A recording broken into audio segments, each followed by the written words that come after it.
spritzing bottle from this to this one because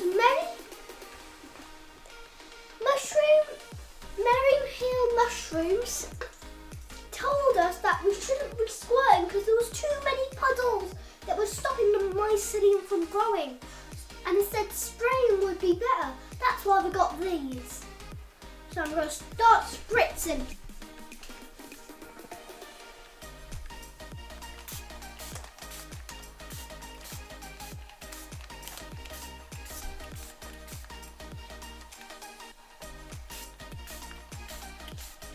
Perfect.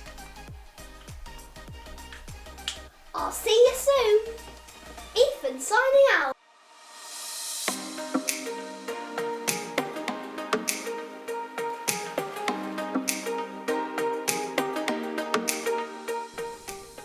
Hello and welcome back to Ethan Does Growing Mushrooms.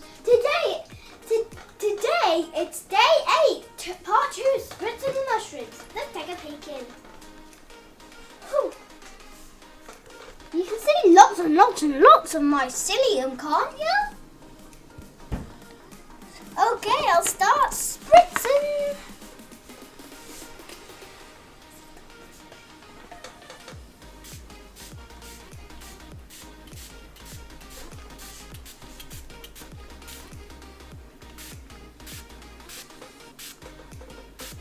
That's enough. See you tomorrow.